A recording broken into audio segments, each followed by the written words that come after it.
En los mensajes anteriores hemos visto dos temas que tienen que ver mucho el uno con el otro. El domingo pasado no, el antepasado. Hemos visto un tema muy hermoso. Las batallas se ganan en oración. Las batallas se ganan en oración. Y el domingo pasado hemos estudiado, hemos meditado que las batallas se ganan ayunando, oración y ayuno. Y hoy vamos a tratar el tema, las batallas se ganan con la palabra de Dios. Parece algo tan elemental, pero a veces no usamos la espada del Espíritu. La espada poderosa que la usó Jesús, que la usaron los apóstoles, que usa todo cristiano entendido. La palabra de Dios es realmente invencible. ¿Por qué? Porque fue inspirada por Dios y siempre cumple el propósito para el cual es enviada. Así que esta mañana esa palabra, esa espada, no nos va a lastimar, nos va a enseñar cómo usar nosotros en contra de la adversidad, en contra de los enemigos invisibles y también cómo ganar personas para el reino de los cielos. La palabra de Dios. Las batallas se ganan con la palabra de Dios. Y vamos a ver en primer lugar cuando Jesús fue tentado por el diablo. Cuando Jesús fue tentado por el diablo, le ganó usando la palabra de Dios. Ya lo hemos visto, pero no voy a leer todo el pasaje, sino unos versículos aislados para mostrar que así fue. En el Evangelio de Mateo, capítulo 4, cuando Jesús resistió al diablo, utilizó la palabra de Dios. Mateo 4, el versículo 4. Mateo 4, 4 dice: Jesús respondió, escrito está, no solo de pan vive el hombre, sino de toda palabra que sale de la boca de Dios.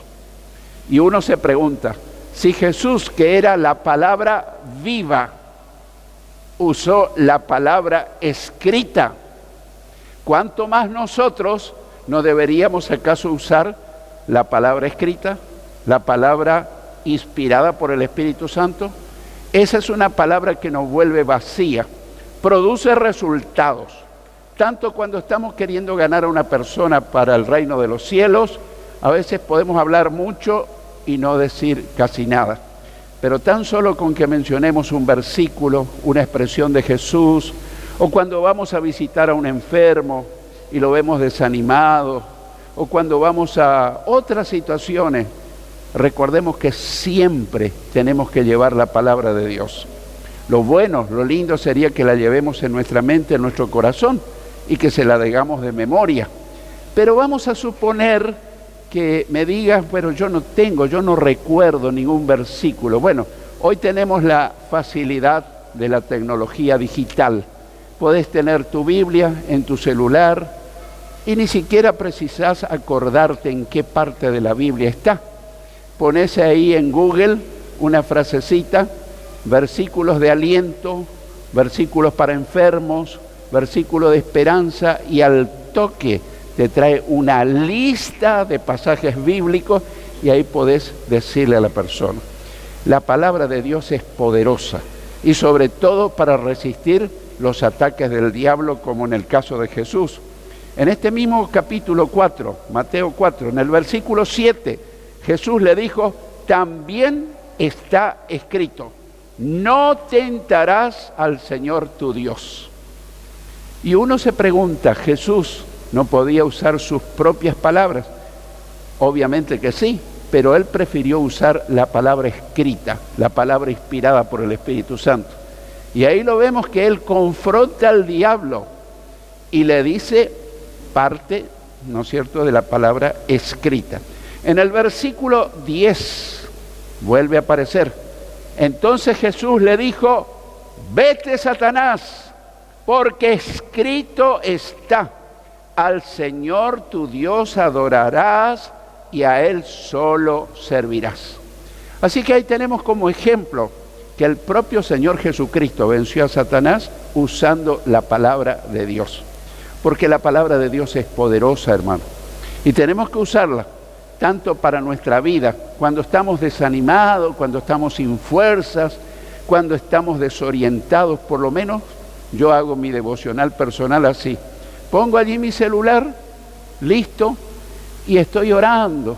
Y le digo, Señor, estoy un poco desorientado respecto a un tema que tengo, a una decisión que tengo que tomar. Dame alguna orientación, dame alguna idea, quiero que me hables.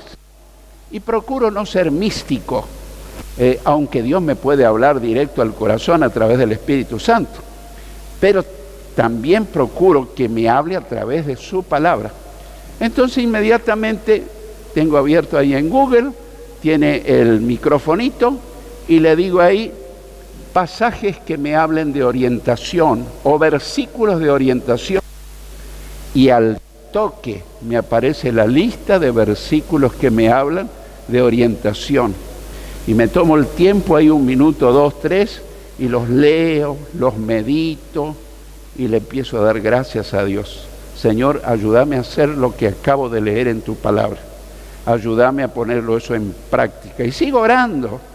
Se me presenta un problema, tengo temor, me falta confianza, lo que me pase. Le doy un toquecito al microfonito de Google y le digo, versículos de confianza. Y al toque me trae una lista de pasajes bíblicos que me hablan de confianza. Yo no te digo que las Biblias impresas no tengan valor, sí que tiene mucho valor. Pero hasta que localices el pasaje, ¿cuánto tiempo te lleva? Por eso yo te animo, vivimos en el siglo XXI. Usa la tecnología y te vas a asombrar cómo la tecnología está al servicio de Dios. Y la gente que no conoce a Dios la ocupa en una forma horrible. Los brujos para su brujería, los pecadores para otros fines, ¿no es cierto? Para pornografía, para cosas así. Pero ¿por qué los hijos de Dios no ocupamos la tecnología? Bueno, porque pensamos que es difícil. No, es requete fácil. Así que tenemos que usar, por lo menos en mi vida práctica. Y con eso, fácilmente uno se extiende 1 hora, 1 hora y media, 2 horas, hablando con Dios, estableciendo un diálogo. Y si lo tengo que reprender a Satanás, le digo, escrito está, Satanás, tal cosa, tal cosa, tal cosa. Porque es la palabra de Dios y el nombre de Jesús las poderosas armas para rechazar, reprender y ahuyentar toda fuerza invisible. Así que ahí está. Jesús lo echa, le dice, vete Satanás, porque escrito está, al Señor adorarás y a Él solo servirás. En segundo lugar, cuando nos enfrentemos a los demonios, es algo parecido, pero esta es una cuestión más cotidiana, porque yo te quiero decir, aunque nunca lo hemos mirado, dice, me atacó Satanás. Lo más probable es que no te haya atacado Satanás, porque Satanás no es omnipresente, no puede estar en el mundo entero al mismo tiempo como está Dios. Pero Satanás tiene sus emisarios, tiene los demonios que están a su servicio, y entonces le envía, una legión para atacar a la iglesia de Dios de Hernandario. 2 o 3 demonios para atacarle a Arnoldo, y otros 2 o 3 a María, y otro a Pedro, y otro a Juan, y te van a atacar. Pero dice la Biblia que nos van a atacar, por lo menos en mi Biblia yo leo eso, que todo cristiano se ve confrontado con fuerzas del mal, y hay que ver qué nos enseña la palabra de Dios para rechazarlo, para que ellos huyan. Te invito a mirar en Efesios capítulo 6, versículos 10 al 13. Efesios 6, 10 al 13, donde leemos, por lo demás, hermanos míos, manténganse firmes en el Señor y en el poder de su fuerza. Revístanse de toda la armadura de Dios para que puedan hacer frente a las acechanzas del diablo. Ciertamente que dice del diablo, pero como te expliqué, el diablo envía a sus emisarios, los demonios, que son espíritus malignos que están al servicio del diablo. El versículo 12 dice, la batalla que libramos no es contra gente de carne y hueso, no es contra seres humanos, sino contra principados y potestades, contra los que gobiernan las tinieblas de este mundo, contra huestes espirituales de maldad en las regiones celestes. ¿Qué son las regiones celestes? Bueno, el cielo, como sabrá, está dividido en 3 cielos. El primer cielo, que es la atmósfera. El segundo cielo es donde están los astros. Y el tercer cielo, o el paraíso, es el trono de Dios. Aunque Dios es omnipresente, está en todas partes al mismo tiempo, pero Él tiene su trono en el tercer cielo. Bueno, muchísimos teólogos piensan que las fuerzas malignas se mueven en el segundo cielo. Yo personalmente creo que se mueve en el primer cielo. Allí, en tu casa, allí en el trabajo. Bueno, alguien podría decir, y no pueden venir del segundo cielo hasta acá, pero continuamente se pasarían el tiempo yendo y viniendo. Más bien que yo lo percibo y lo veo acá, donde nosotros vivimos. Te ataca a vos en el trabajo, te ataca a vos en tu familia, nos ataca en cualquier momento. Hay cosas que nosotros miramos y no tienen explicación racional. No sé si te diste cuenta. ¿Por qué sucede cierta situación? ¿Y por qué se repite? ¿Y por qué esto? ¿Y por qué lo otro? ¿Y por qué a veces te vas al médico y te hacen examen, te hacen análisis y te hacen todos los estudios científicos y de la medicina y dice, Señor, usted no tiene nada, pero vos seguís con problemas, y te vas al otro y no tiene nada? Y si eso se repite una y otra y otra y otra y otra vez, y según la ciencia médica no tenés nada, deberíamos empezar a pensar que somos atacados por fuerzas invisibles. Y entonces, en vez de ir al médico, tenemos que ponernos en lucha de oración y ayuno, reprender toda fuerza, espíritus que quieren enfermarnos, que quieren perturbarnos, que quieren separarnos, que quieren arruinarnos la vida. Porque la palabra de Dios dice, sométanse a Dios, resístanle al diablo y Él huirá de ustedes. Tenemos la de ganar, siempre, siempre. Y hay veces, queridos, que nosotros somos un poco ingenuos. A veces en el hogar o en el trabajo, por una insignificancia, uno se pone a discutir y a confrontar. Y después que pasa uno dice, pero por tan insignificante situación, nos peleamos, nos dijimos cosas hirientes, pero puede ser eso, no es racional. Yo quiero asegurarte, detrás de esa confrontación y ese momento tan horrible, hay fuerzas invisibles que quieren arruinarte la vida, que quieren hacerte pelear, a veces con tu cónyuge, con tu hijo, con tu padre, con tu patrón, con tu empleado, con quien sea. Los cristianos no estamos libres, al contrario, somos más atacados que los que no son cristianos, porque los que no son cristianos, Satanás es el padre de los que no son cristianos. Y nosotros, desde el momento que recibimos a Cristo en nuestro corazón, nos hicimos hijos de Dios. Entonces la lucha es hacernos regresar al reino de las tinieblas. Y a veces uno dice, pero no hay explicación, no hay lógica lo que me está pasando. Bueno, esta mañana el Señor te está diciendo, hay fuerzas invisibles que te atacan. Y no es para que te intimides ni tengas miedo, sino es para que levantes tu guardia y con oración, con ayuno, con la palabra de Dios, lo enfrente al diablo o los demonios y lo eches de tu vida, de tu casa, de tu familia, y te vas a dar cuenta como bien prontito quedas libre, radiante, vigoroso, victorioso, gozoso. Yo con frecuencia sufro esos ataques. Me estoy preparando para venir al culto y sin razón alguna empiezo a sentir como una tristeza de muerte, como algo que no tiene explicación. Está todo ok en casa, mi familia, mi hogar, no hay ningún problema. Pero ¿por qué me siento tan así? Es algo tan subjetivo que yo nomás, pero sin embargo me pongo a reprender y a los 3 minutos estoy más libre que una golondrina volando por el aire. ¿Qué fue eso? fue un ataque invisible de las fuerzas de los demonios. Y cuando siempre me toca eso, digo expresiones, Jesucristo te venció con la palabra de Dios, que es la espada de dos filos. Yo en este momento te corro, te echo, te reprendo y quedo libre. Te animo a hacer lo mismo. No te dejes amilanar, no te dejes acobardar. Tenés que enfrentar, porque si no enfrentás, Él te enfrenta y te arruina la vida. Así que la batalla que libramos no es contra gente de carne y hueso, no es contra seres humanos, sino contra principados y potestades, contra los que gobiernan las tinieblas de este mundo, contra huestes espirituales de maldad en las regiones celestes. Están muy bien organizados.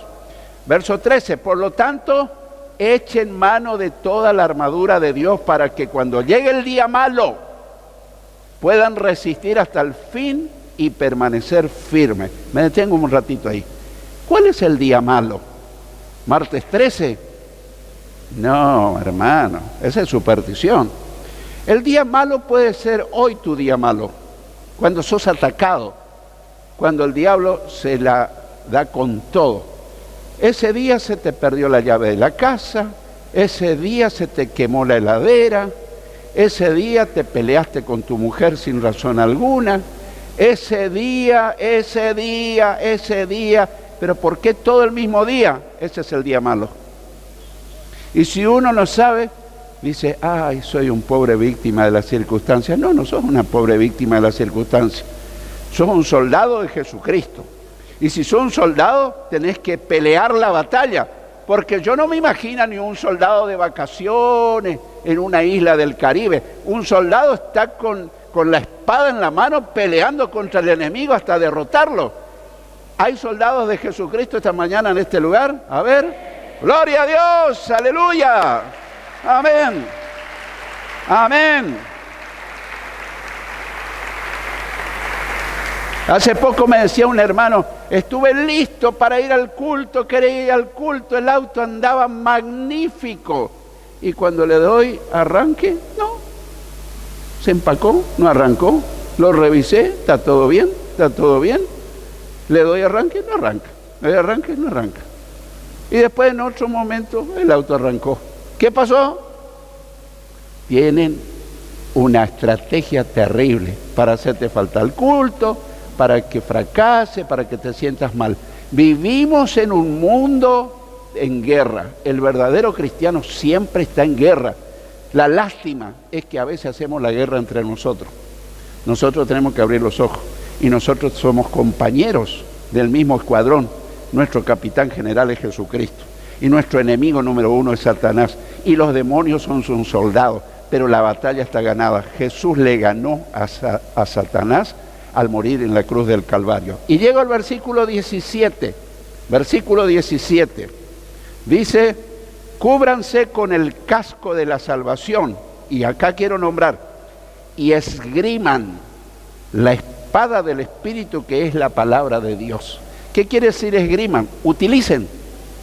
Así que si vos cuando estás orando y reprendiendo no decía algún versículo bíblico, bueno, estás como peleando sin espada.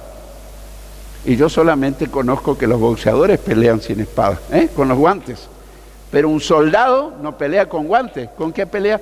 Los soldados de aquella época. Hoy ya no usan espada, hoy usan sofisticadas. Pero en la época que el apóstol Pablo escribía esto, se usaba espada, se usaba el escudo, etcétera, etcétera. Así que mi hermano, yo te animo a usar la palabra de Dios, no solamente cuando venía el culto, en tu casa todos los días, cuando te van en colectivo, cuando estás esperando que en el banco te paguen, en todo momento, en tu celular, andás, si tenés auricular, poné y lo estás escuchando. Bien, seguimos adelante. En tercer lugar, cuando luchemos con nuestra carne, cuando digo carne no me refiero al cuerpo, el término carne bíblicamente quiere decir naturaleza caída, naturaleza pecaminosa, naturaleza vieja, naturaleza adánica. Todos esos términos usa la palabra de Dios. Y yo tengo una fuerte lucha con mi carne. Y por tu casa, ¿cómo andás? No me digas que no tenés lucha, porque hay tres enemigos: la carne, el mundo y el diablo. El diablo no es el primer enemigo. Mi primer enemigo es mi carne, mi naturaleza vieja. Se acuesta conmigo, duerme conmigo, se levanta conmigo, se va conmigo y donde voy. Y si yo le alimento a esa vieja naturaleza, tiene fuerza y mi naturaleza espiritual se debilita. Por eso cuidado, el primer enemigo es mi carne, es tu carne, tu naturaleza caída. Ahora, cuando luchemos con nuestra carne, ¿qué tenemos que hacer?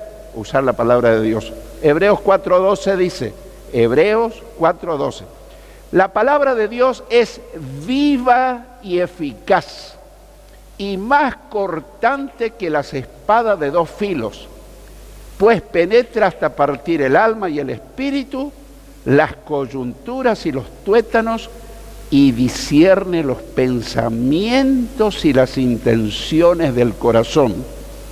Quiero enfatizar algunos puntos. Primero, la palabra de Dios es viva y eficaz, tiene poder y tiene vida, porque fue inspirada por el Espíritu Santo. Dos, es más cortante que las espadas de dos filos. Obviamente está hablando en forma simbólica, porque la palabra de Dios no es literalmente una espada. Tiene el poder de una espada de doble filo. Es una verdadera pena que en el mundo, en muchas iglesias se están dejando de usar la Biblia. Hay predicadores que hablan 1 hora o más y no usan la Biblia. No sé de dónde les sale mucha palabra, pero tenemos que volver a predicaciones bíblicas. Tenemos que volver a la palabra de Dios. Es más cortante que las espadas de dos filos. 3, penetra hasta partir el alma y el espíritu, las coyunturas y los tuétanos. No penetra para matarte, para destruirte, hasta lo más profundo de nuestro ser. Porque cuando leemos la palabra de Dios dice que es como un espejo. Si uno la lee y la lee meditándola y dice, esto me está diciendo a mí, esto es para mí. No todo el pasaje, pero tal vez un versículo. Vos te das cuenta que Dios te está hablando a través de una frase, un versículo, 2 o 3 versículos. Yo te aconsejo subrayar esos versículos. Pastor, ¿y si uso Biblia digital? Las Biblias digitales se pueden subrayar.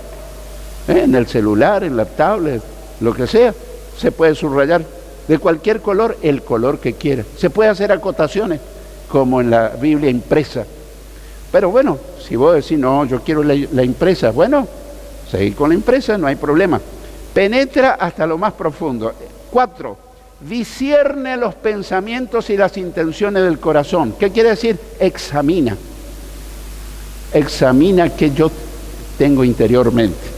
Pero si yo me pongo frente a la palabra, si yo permito que la palabra hable a mi corazón, en muchas cosas la palabra me va a elogiar, me va a decir que estoy bien, pero en algunas cosas me va a decir, mira Arnoldo, esto que estás haciendo, que estás pensando está mal, porque la palabra de Dios examina hasta lo más profundo. Así que yo te animo, para conocerte a vos mismo, examinar la palabra de Dios. La pregunta es, ¿cuánto tiempo pasás por día con la palabra de Dios? ¿O la lees así a la disparadita para decir, leí la Biblia? No. La lectura de la palabra de Dios debe llevar un tiempo importante en la vida diaria de un cristiano. Y tenemos que leer, tenemos que estudiar, tenemos que meditar, tenemos que memorizar y sobre todo incorporar a nuestra vida. La Biblia no es un libro de lectura. La Biblia es un libro de estudio. Te lo repito. La Biblia no es un libro de lectura. Por empezar, la Biblia no es un libro, es una biblioteca que tiene 66 libros. Pero llamémosle libro. La Biblia no es un libro de lectura, es un libro de estudio, de examen, de meditación, porque te va a bendecir, te va a fortalecer, te va a llenar de vigor interior, de fuerza. Así que tenés que tener un tiempo diario para examinar las Escrituras y ponerte en las manos de Dios para que ella te analice, para que ella te hable, porque a veces caemos en un misticismo. Yo quiero que Dios me hable.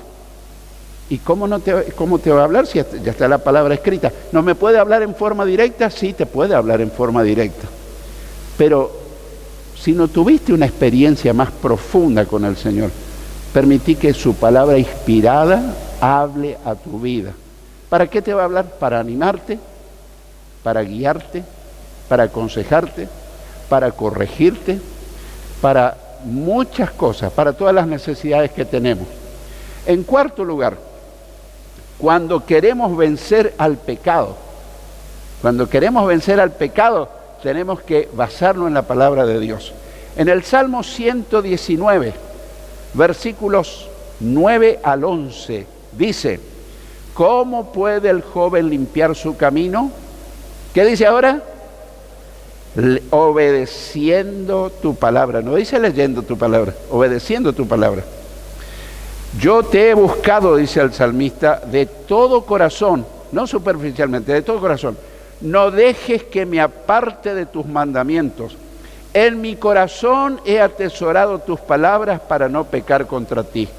En el lenguaje hebreo, corazón era la mente. En mi mente he memorizado. Pastor, no tengo memoria, te falta entrenamiento.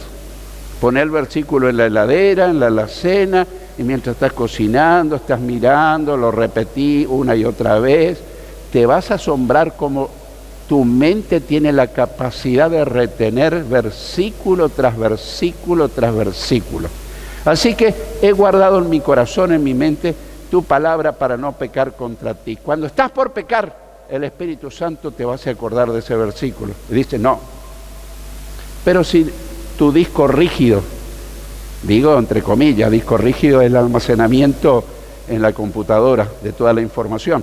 Pero nosotros tenemos algo mejor que el disco rígido en nuestra mente, con una tremenda capacidad. Si en tu disco rígido no hay grabado ni un versículo, vos decís, ¿de dónde voy a sacar si no hay archivado ni un versículo? En primer lugar, ¿cómo puede el joven limpiar su camino? Obedeciendo su palabra, tu palabra. 2, yo te he buscado de todo corazón, dice el salmista. No a medias, no por obligación. No dejes que me aparte de tus mandamientos, de tu palabra. 3, en mi corazón he atesorado tus palabras para no pecar contra ti. El cristiano que lee, medita y obedece la palabra de Dios es muy difícil que caiga en pecado, porque la palabra de Dios es fuerte y le sostiene. En quinto lugar, cuando busquemos la guía de Dios, hay muchos cristianos que cuando tienen que tomar una decisión se pasan recorriendo. ¿Qué te parece, hermano? ¿Qué te parece? ¿Qué te parece? ¿Qué te parece? Y uno le dice hace tal forma, el otro le dice hace tal forma, tal forma, tal forma. Y cuando vienen a mí le digo, te veo más confundido que no sé qué. ¿A cuánta gente le preguntaste por tu problema? A ver, a 6 personas. Y recibí 6 consejos. ¿Y a Dios no le preguntaste? No se me había ocurrido. Bueno, borra todo de tu mente, todos los consejos. Preguntale al único que te va a dar el consejo verdadero, consejo sabio. Pero ¿y dónde lo encuentro a Dios? En la palabra de Dios. Ahí está el consejo de Dios. ¿Y dice esto la palabra? Sí. En el Salmo 119, 105, Salmo 119, 105, el salmista dice, tu palabra es una lámpara a mis pies, es la luz que ilumina mi camino. ¿Cómo debo andar? Tu palabra es una lámpara a mis pies. No está hablando de mis pies literalmente, está hablando de que me va a iluminar cómo yo debo conducirme en la vida, en el hogar, en el trabajo, en donde estoy. Tu palabra es una lámpara a mis pies, es la luz que ilumina mi camino, mi vida, mi trayecto, mi senda. Tu palabra es una lámpara a mis pies, es la luz que ilumina mi camino. Bien, en sexto lugar, cuando queremos ser obreros útiles, la palabra de Dios tiene una fuerte motivación. Segunda Timoteo 3, versículos 14 al 17, dice el apóstol Pablo a Timoteo, tú, por tu parte, persiste en lo que has aprendido y en lo que te persuadiste, pues sabes de quién has aprendido. Tú desde la niñez has conocido las Sagradas Escrituras, las cuales te pueden hacer sabio para la salvación por la fe que es en Cristo Jesús. Toda la Escritura es inspirada por Dios y útil para enseñar, para redarguir. Redarguir quiere decir confrontar, acusar. Jesús dijo, nadie me redarguye de pecado, nadie me puede acusar de que yo pequé, quiso decir.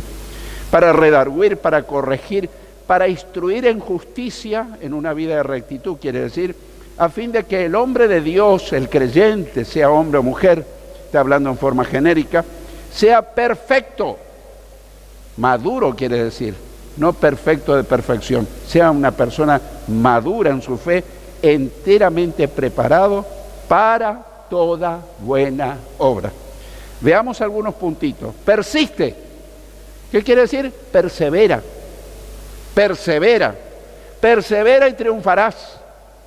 Un secreto del éxito en la vida, secular o cristiana, en lo que sea, se llama perseverancia. Vos no sos perseverante, nunca te vas a recibir de médico, ni de abogado, ni te vas a lograr lo que emprendiste. Tu casa va a quedar ahí en el cimiento, 1 metro de pared. Todo en la vida hay que perseverar, todo, en todo. Persiste, persevera en lo que has aprendido y en lo que te persuadiste, te convenciste. Me hace acordar de un presidente argentino, dice, estoy persuadido, ¿lo recuerdan? Alfonsín creo que era. Bueno, estoy persuadido, estoy convencido. Y nosotros tenemos que estar convencidos en la palabra de Dios. 2, pues sabes de quién has aprendido. Oh, ¿quién le enseñó? ¿Quiénes fueron los maestros, las maestras de Timoteo? De la abuela Loida y de su madre Eunice. ¿Hay mamás esta mañana acá? ¿Hay abuela esta mañana acá? Amén. Buena tarea te espera, querida mamá y querida abuela. Enseñar a tus hijos y a tus nietos desde la más temprana edad, como le enseñó la abuela Loide y la mamá Eunice a Timoteo. Y después él fue un gran obrero del Señor. Desde la niñez has conocido la Sagrada Escritura. ¡Qué privilegio! 4, te pueden hacer sabio para la salvación por la fe que es en Cristo Jesús. Mucha gente no sabe cómo la persona se salva de ir al infierno, de ir al juicio. Cuando uno lee, estudia, medita la palabra de Dios, es muy simple. Y Jesús dijo, escudriñen las Escrituras, porque en ellas encontrarán que hablan de mí, y ellas son las que dan testimonio de mí. Lo dijo en la otra versión que yo me la perdí. Escudriñad las Escrituras, porque a vosotros parece que en ellas tenéis la vida eterna, y ellas son las que dan testimonio de mí. Juan 5:39. Este versículo me lo aprendí hace 50 años. Escudriñad las Escrituras, examinad la Escritura, no la lea, estudiala, meditala. Tú puedes ser sabio para la salvación en Cristo Jesús. Toda la Escritura es inspirada por Dios, no es invento de los hombres. Si fue inspirada por Dios, también va a ser vamos a recibir la ayuda del Espíritu Santo para entender. Es útil para enseñar, redarguir, confrontar, acusar, para corregir, para instruir en justicia. Te doy un consejo. Nunca andes leyendo comentarios, porque hay comentaristas calvinistas que te van a decir, salvo para siempre salvo. O Dios en la eternidad pasada te escogió a algunos para ir al cielo y a otros le escogió para ir al infierno. Porque un tal Juan Calvino, que para los calvinistas fue un héroe, para mí fue un gran hereje teológico, y el pobre Calvino aprendió de San Agustín de Hipona, que él aprendió de un filósofo griego, Platón, que creía en el destino del ser humano, y de ahí se difundió esa doctrina herética, salvo para siempre salvo. Dios me predestinó a mí para ser salvo y al otro para estar perdido y al otro para esto y para el otro. Es un absurdo. Dios nos dio libre albedrío. Dios te ofrece salvación, perdón, pero yo tengo la prerrogativa de aceptar o rechazar. ¿Se va entendiendo, hermano? Porque si no seríamos marionetas, juguetes de Dios. Y cuando vamos a ser juzgados en el juicio final, yo me imagino, y si alguien dice, bueno, vos te vas a ir al lago de fuego, señor juez, ¿por qué voy a ir al lago de fuego? Porque vos no recibiste a Cristo. ¿Y si ya no me escogiste para salvación? Ya en la eternidad pasada me escogiste para mandarme al lago de fuego. ¿Qué opción yo tenía? Me explico. La teoría calvinista es lo más absurdo y mentiroso que hay. Es un gran invento satánico. Salvo para siempre salvo. Yo ya soy salvo, puedo vivir a mi antojo. Yo soy salvo, no me puedo perder. Fuimos salvados condicionalmente. En el momento que recibimos a Cristo, estamos siendo salvados siempre y cuando nos mantengamos fieles en el camino del Señor, y seremos definitivamente salvos cuando entremos al cielo. Fuimos salvados en esperanza, salvos en esperanza. El que persevera hasta el fin, este será salvo. Sí, hermano, es un temita aparte, pero me apasiona ese tema y estoy muy preocupado por el calvinismo para que no penetre en nuestra fila. 7, para que el hombre de Dios sea perfecto, maduro. Bueno, puede ser un cristiano maduro, a menos que estudie, medite y obedezca la palabra. Enteramente preparado para toda buena obra, para hacer toda clase de bien. ¿Vos querés proceder bien? ¿En qué? En todas las cosas.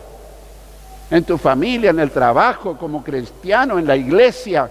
Tu manual es la palabra de Dios. Tu manual.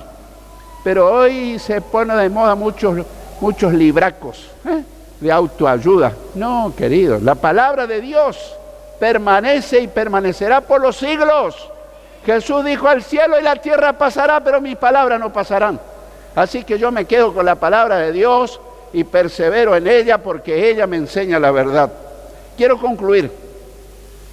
Si es que queremos crecer espiritualmente, ser cristianos fuertes y ser salvos, si aún no lo somos, en primera carta de Juan, capítulo 2,